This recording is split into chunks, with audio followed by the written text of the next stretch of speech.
দেই ধরেন। নেন। মানে কি যে ধন্যবাদ দেবো বলার কোনো শেষ নেই। আচ্ছা হ্যাঁ ঠিক আছে আঙ্কেল, ঠিক আছে।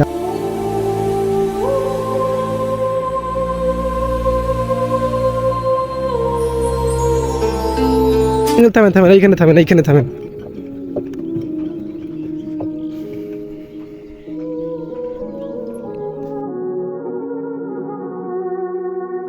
কি বলবো আঙ্কেল, মানি ব্যাগটা তো বাসায় রেখে আসছি, আমার কাছে তো টাকা নেই।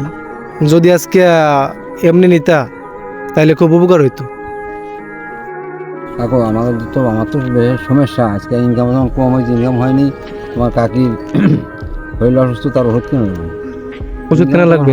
ওষুধ কেনা লাগবে, আর তেমন ইনকাম যখন হয়নি। ও আচ্ছা, বুঝতে পারছি।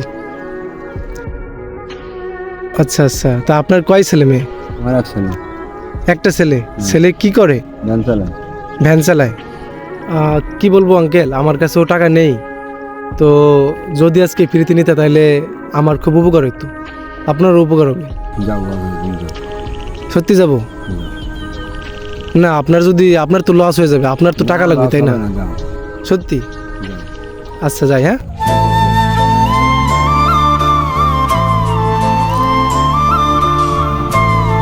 আঙ্কেল, আসলে হয়েছে কি যে এই সামান্য কিছু টাকা করে রাখেন। না, আমার টাকা লাগবে না। তুমি একটু বললা যে আমার হচ্ছে টাকা নেই, বাবা আমার হচ্ছে টিভি কিনে দাও, এই মাত্র বলা যাবে। আসলে আঙ্কেল হয়েছে কি, আমি আপনার পরীক্ষা করছিলাম। হ্যাঁ না, এখন বুঝলাম যে আপনি অনেক ভালো, ঠিক আছে। তো আপনি এই সামান্য কিছু টাকা দিয়া আপনি আপনার স্ত্রীর ওষুধ কিনে দিয়েন। দেই ধরেন। নেন। মানে কি যে ধন্যবাদ দেবো বলার কোনো শেষ নেই। আচ্ছা হ্যাঁ ঠিক আছে আঙ্কেল, ঠিক আছে। আমি আসলে আমার যতটুকু সামর্থ্য আছে, ঠিক আছে, আমার যতটুকু সাধ্য আছে ততটুকু দিয়ে আমি আপনার সাহায্য করতেছি। আমি মানুষদের এরকম সাহায্য করতেছি, ঠিক আছে। কি বলবো? আচ্ছা ঠিক আছে, ঠিক আছে, যাই। হ্যাঁ আচ্ছা ভালো থাকবেন। আচ্ছা।